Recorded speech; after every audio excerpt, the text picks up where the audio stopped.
Assalamualaikum warahmatullahi wabarakatuh. Selamat jumpa teman-teman.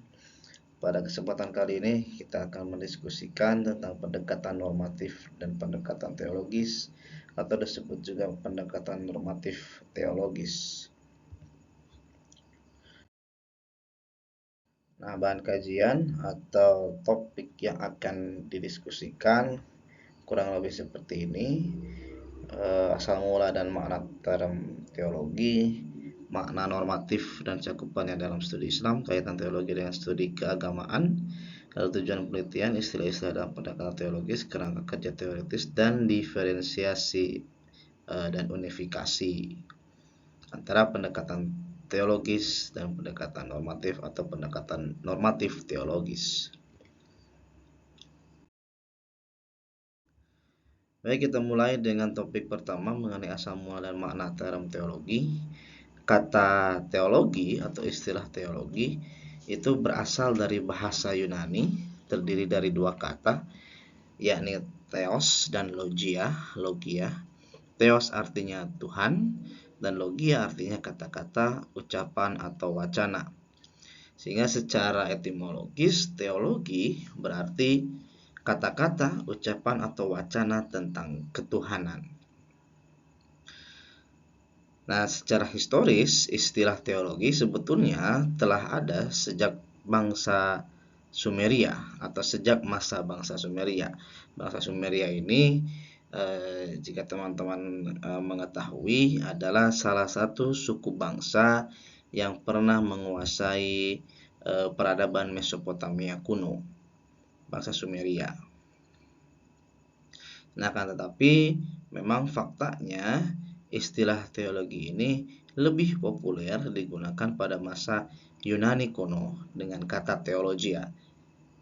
Jadi sampai di sini dapat dikatakan bahwa istilah teologi itu jauh atau muncul jauh sebelum populer digunakan berasal pada masa Yunani kuno, tapi jauh sebelumnya, yaitu pada masa Mesopotamia kuno. Kalau teman-teman mengetahui Mesopotamia kuno, lalu kemudian Yunani kuno, Cina kuno, lalu juga misalnya India kuno, Mesir kuno, dan seterusnya, itu adalah beberapa peradaban kuno yang pada masanya itu cukup canggih dan cukup maju serta kompleks. Dan salah satunya bentuk kekomplekan atau bentuk kemajuan dari peradaban-peradaban tersebut ada dalam bidang pemikiran. Salah satunya ada dalam bidang teologi atau bidang pemikiran tentang ketuhanan. Penggunaan kata teologi khususnya di Barat, yaitu pada masa modern kontemporer, itu mempunyai latar belakang kekristenan. Artinya begini, istilah teologi itu biasanya digunakan oleh para seminari-seminari atau sekolah-sekolah seminari. Di sekolah seminari itu semacam, mungkin kalau dalam konteks kita di Islam itu semacam sekolah dai-nya, sekolah pendakwahnya. Nah, istilah teologi yang kemudian berkembang lebih lanjut digunakan oleh para sarjana secara umum, tentu yang mempunyai latar belakang keagamaan Kristianisme. Nah, arti kata teologi yang mempunyai latar belakang Kristen, pertama ada yang diartikan dengan kata Tuhan, lalu kemudian diartikan dengan Tuhan-Tuhan, artinya Tuhannya banyak. Yang ketiga diartikan sebagai candi yang dimaksudkan untuk disembah kepada Tuhan-Tuhan di Yunani dan Romawi kuno. Atau pengertian keempat, fides quaerens intellectum, artinya teologi adalah iman yang mencari pengertian atau logika iman kepada Tuhan. Jadi bagaimana seorang hamba atau jemaat itu dalam konteks kekristenan itu mampu melogikkan gitu, membuat keimanan kepada Tuhan itu sebagai sesuatu yang dapat dipahami secara logis, secara rasional. Nah, teologi dalam sebagai bidang keilmuan dan mempunyai latar belakang kekristenan itu punya pengertian seperti demikian. Nah, secara terminologis, kata teologi itu dapat diartikan sebagai ilmu yang mempelajari segala sesuatu yang berkaitan dengan keyakinan beragama atau ilmu tentang Tuhan. Kata teologi juga dapat dipahami sebagai wacana yang berdasarkan nalar di lingkungan ataupun tentang berbagai agama. Nah, secara khusus dalam gereja Kristen, istilah teologi mula-mula hanya membahas ajaran mengenai Allah, bukan Allah. Kemudian artinya menjadi meluas, yaitu membahas keseluruhan ajaran dan praktek kekristenan. Artinya memang pada awalnya dalam gereja kekristenan atau dalam gereja Kristen itu sendiri, istilah teologi terbatas pada pembahasan mengenai Allah saja. Nah, lalu pada abad pertengahan, teologi merupakan subjek utama di sekolah-sekolah universitas dan biasa disebut sebagai the queen of the sciences. Artinya ratu dari ilmu-ilmu pengetahuan. Sehingga tidak berlebihan untuk mengatakan bahwa teologi adalah salah satu ilmu yang penting, yang sangat penting untuk dipelajari. Entah itu misalnya mempelajari teologi dari satu sisi atau dari berbagai macam sisi, atau dikomparkan atau bagaimana. Yang jelas sejak abad atau terutama pada abad pertengahan, julukan teologi itu the queen of the sciences. Lalu sehubungannya itu juga filsafat itu diposisikan sebagai ilmu bantu teologi. Artinya teologi dibantu oleh filsafat, lalu juga filsafat begitu juga dibantu dengan aspek-aspek teologis.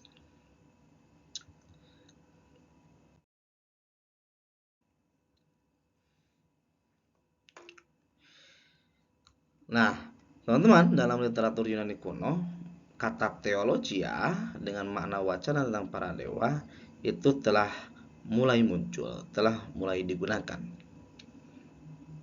Sedangkan istilah teologike, cabang filsafat teoretis versi Aristoteles selain matematik dan fisik, dengan makna sepadan metafisika, yakni pembahasan mengenai hakikat ilahi. Lalu istilah teologi ini juga kemudian berkembang dengan pemaknaan sebagai pesan atau firman Tuhan. Lalu kemudian pada masa-masa selanjutnya atau pada masa atau bagi Athanasius itu, istilah teologi itu memiliki makna teknis tentang pengetahuan mengenai Tuhan Trinitas. Artinya ini sangat kental dengan masalah kekristenan. Sementara bagi Aquinas, teologi cakupannya meluas sehingga meliputi doktrin, etika spiritual, filsafat, aturan-aturan gereja, dan mistisisme.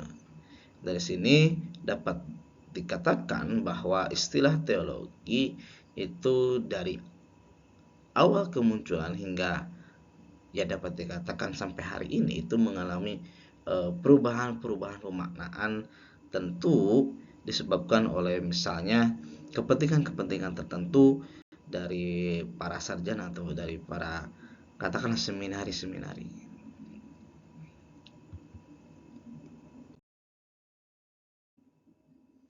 Nah, itu sekilas mengenai pengertian atau makna dalam teologi. Lalu apa yang dimaksud dengan normatif dan cakupannya dalam studi Islam? Nah, secara etimologis kata normatif itu artinya berpegang teguh kepada norma, menurut norma atau kaidah yang berlaku, atau yang ketiga aturan umum atau prinsip dasar. Secara etimologis.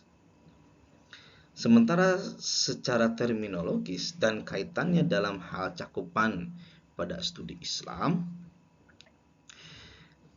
normatif atau Islam normatif atau studi Islam normatif artinya adalah studi Islam yang memandang masalah dari sudut pandang legal formal. atau bisa juga dipahami sebagai nas atau keterangan tekstual yang bersifat fundamental dan umum serta tidak terikat dengan konteks. Ada pula yang memahami cakupan normatif dalam studi Islam itu adalah dimensi sakral yang diakui adanya realitas transendental bersifat mutlak dan universal melampaui ruang dan waktu, atau yang sering disebut dengan realitas ketuhanan. Nah, secara sederhana juga bisa dikatakan bahwa cakupan normatif dalam studi Islam itu adalah nilai-nilai aturan etika yang murni dari Tuhan tanpa adanya intervensi manusia, sehingga nilai-nilai aturan atau etika tersebut juga bersifat absolut. Nah, dalam makna yang lebih teknikal, lebih teknis dalam konteks studi Islam, makna normatif atau pendekatan normatif adalah pendekatan yang memiliki domain keimanan tanpa melakukan kritik kesejarahan atas nalar kedisinian dan nalar kekinian, serta tidak memperhatikan historisitas dan kontekstualitas Al-Quran dan hadis khususnya. Artinya, pendekatan normatif itu adalah pendekatan yang digunakan untuk melihat suatu objek, baik itu misalnya Al-Quran ataupun hadis, tapi tidak melakukan kritik kesejarahan atas nalar kedisinian, artinya tidak mau mengontekstualisasikan, dan nalar kekinian, dia tidak mau melihat historisitas kesejarahannya, tidak mau melihat kontekstualitas. Artinya yang dilihat itu adalah makna tekstualnya. Secara tekstual, misalkan ayat berbunyi seperti itu ya seperti itu, hadis berbunyi seperti itu ya seperti itu saja, tanpa dimaknai atau melihat atau dikritik sedemikian rupa.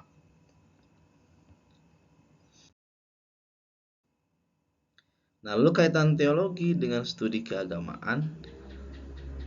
Jika teologi sering berpusat pada persoalan doktrin, sehingga cenderung menitik beratkan elemen konseptual dalam agama, studi keagamaan lebih berfokus pada permasalahan praktik ritual spiritualitas, etika perilaku komunitas, keterlibatan sosial dan politik, serta adat tradisi estetis.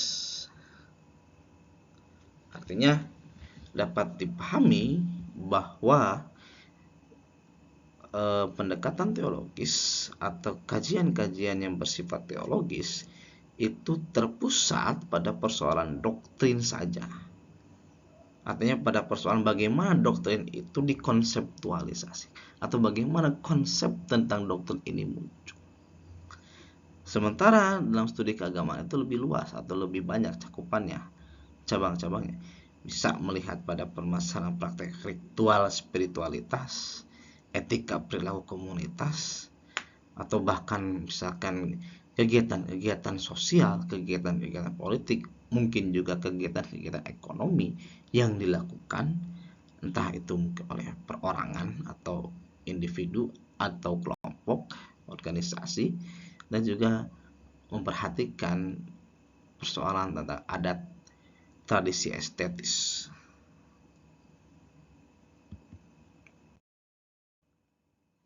Nah, ini ciri dan tujuan pendekatan normatif teologis.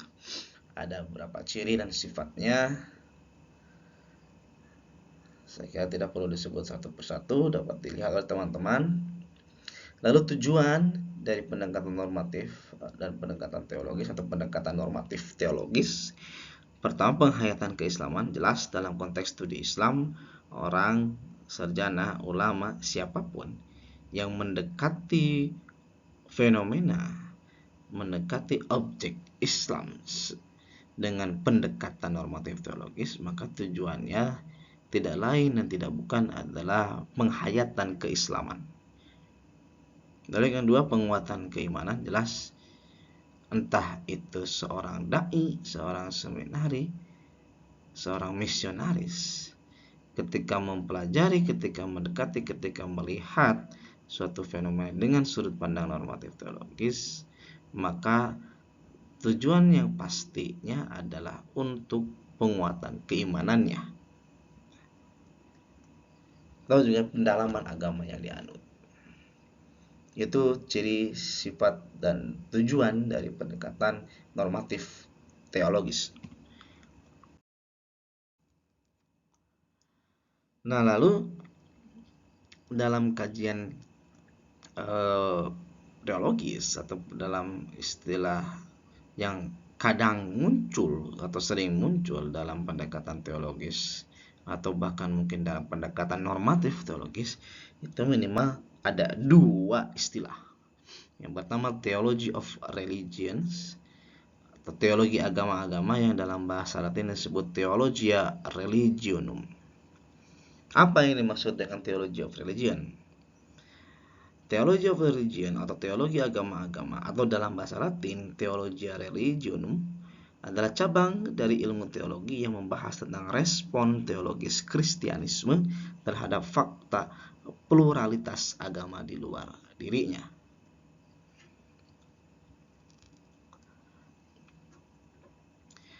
Yang kedua, fokus studi tentang pandangan dan penilaian umat Kristiani terhadap agama-agama lain serta relasi protagonistik antar agama yang dimungkinkan melalui konstruksi teologi.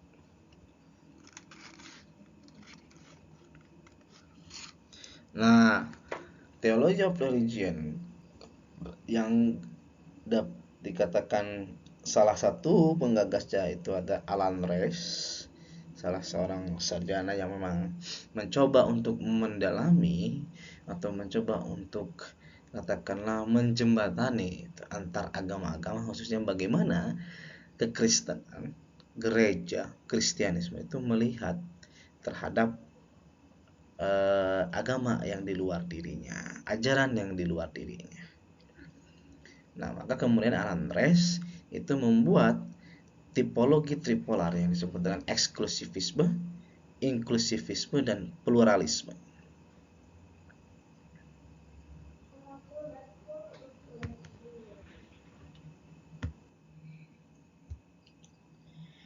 Istilah yang kedua itu adalah comparative theology of religion, teologi agama komparatif.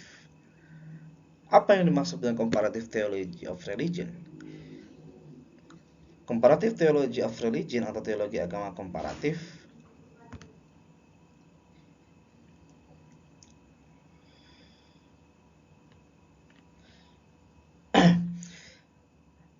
comparative theology of religion, teologi agama komparatif adalah suatu cabang dari ilmu teologi yang mengkaji kemajemukan agama-agama dan perbandingannya serta refleksi teologis atasnya, atas kemajemukan tersebut. Kedua, comparative theology of religion atau teologi agama komparatif mensyaratkan pengenalan dan pembelajaran akan tradisi agama lain secara langsung melalui pengalaman bersama. Lalu yang ketiga, comparative theology of religion atau teologi agama komparatif ini muncul akibat kebuntuan dari tipologi tripolar dalam diskursus teologi agama-agama, sehingga bidang ini menawarkan untuk melihat agama-agama lain dari sudut pandang dan tradisi agama tersebut. Dan salah satu strategi langkah konkretnya adalah menjadikan dialog antar iman sebagai sumber penyusunan sebuah teologi agama-agama, bukan sebaliknya. Jadi maksudnya begini, teologi agama komparatif itu tidak lagi berangkat dari kekristenan menuju ajaran agama-agama lain, tetapi justru ketika agama-agama lain itu dipelajari harus menggunakan kacamata, harus menggunakan sudut pandang yang juga berasal dari ajaran atau agama yang hendak dipelajari. Contoh misalnya seorang Kristiani mencoba untuk mempelajari Islam, maka dia mau tidak mau harus mencoba untuk melihat Islam dari sudut pandang dan tradisi agama Islam. Jadi tidak bisa melihat Islam dari sudut pandang kekristenan.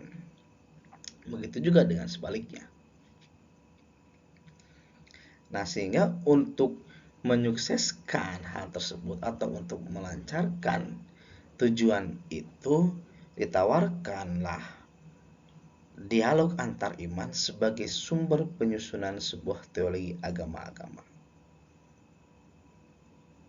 Jadi bukan sebuah teologi agama itu dijadikan sebagai sumber penyusunan, tetapi dialognya. Jadi tidak berangkat dari ada sebuah teologi, misalkan teologi Kristen, teologi Islam, teologi Yahudi, teologi seterusnya, kemudian didialogkan.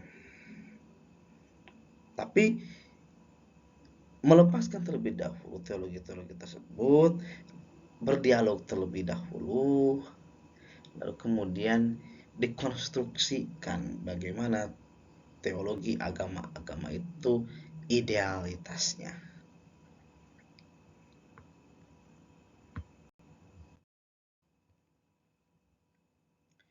Nah, lalu selanjutnya mengenai diferensiasi dan unifikasi. Jadi begini teman-teman, dalam beberapa buku atau dalam beberapa artikel juga ada sarjana-sarjana yang menggunakan istilah pendekatan teologis saja, ada yang menggunakan istilah pendekatan normatif saja, ada juga yang cenderung menyatukan dua istilah ini menjadi satu kesatuan pendekatan keilmuan, yakni pendekatan normatif teologis. Apa sih sebetulnya perbedaan-perbedaannya? Atau apa ada persamaan-persamaan? Nah, pendekatan teologis adalah pendekatan yang menekankan pada simbol keagamaan atau pada bentuk formal, di mana setiap simbol mengklaim diri sebagai paling benar. Cirinya itu bersifat tertutup, tidak ada dialog, kemudian parsial, saling menyalahkan, dan fraksionasi. Sedangkan pendekatan normatif adalah pendekatan yang memandang agama dari segi ajarannya yang pokok dan asli dari Tuhan, yang belum terdapat pemikiran manusia atau belum terintervensi oleh pemikiran manusia. Nah, pendekatan normatif ini bersifat imani, bersifat non-kritis dan non-kontekstual. Sementara itu, pendekatan normatif teologis adalah pendekatan yang berupaya untuk memahami agama dengan kerangka ilmu ketuhanan yang bertolak dari suatu keyakinan bahwa wujud empiris, bahwa suatu keagamaan dianggap yang paling benar bila dibandingkan dengan elemen lainnya. Jadi memang ada proses kemudian ciri atau sifat yang agak berbeda antara pendekatan teologis, pendekatan normatif, dan pendekatan normatif teologis. Meskipun demikian, sejauh yang diketahui, sebagian besar saja tampaknya memang sering untuk lebih memilih istilah pendekatan normatif teologis sebagai satu kesatuan pendekatan keilmuan terhadap atau khususnya dalam konteks studi Islam.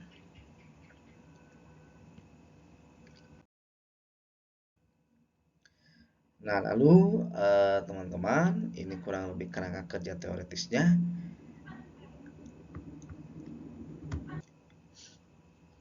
Di sini saya mengasumsikan bahwa istilah pendekatan normatif teologis adalah istilah yang disepakati atau disetujui atau dipersepsikan sama oleh mungkin mayoritas sarjana. Pada kerangka kerja teoritis dari pendekatan normatif teologis biasanya untuk mengetahui kebenaran yang sulit dibuktikan secara empiris dan eksperimental.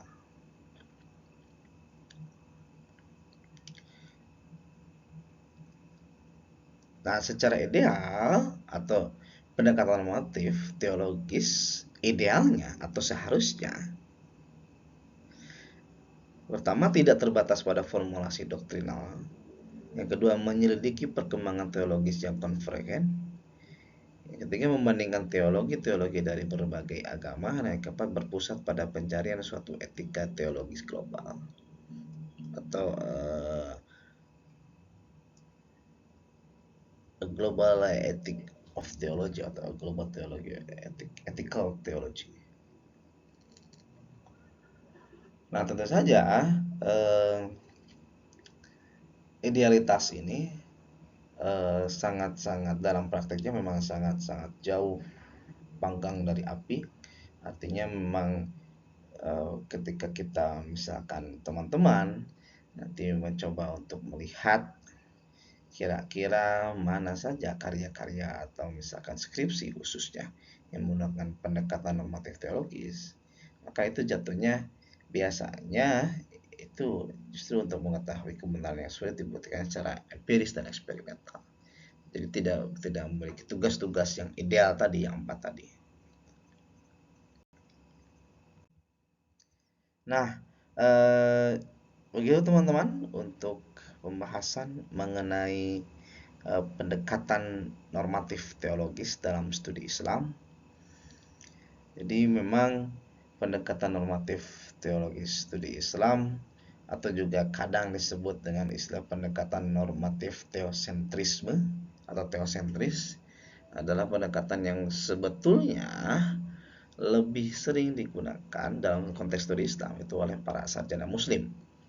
Karena memang faktanya tidak sedikit kita sarjana-sarjana muslim yang cukup enggan untuk mencoba memiliki nalar kritis, daya pikir yang kritis ketika melihat Islam sebagai sebuah objek penelitian.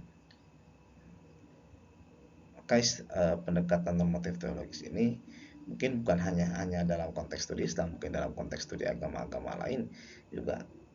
Kalau tujuannya adalah untuk penghayatan keimanan, pendalaman keilmuan tentang agama dan seterusnya, pasti dalam langkah-langkah metodisnya akan bersifat ya tadi dijelaskan kerangka kerja teoritis yang biasa, bukan kerangka kerja teoritis yang ideal. Baik, saya kira demikian untuk pembahasan kali ini. Kita ketemu lagi insya Allah dalam kesempatan lain. Subhanallah wa ni'mal wakil. Assalamualaikum warahmatullahi wabarakatuh.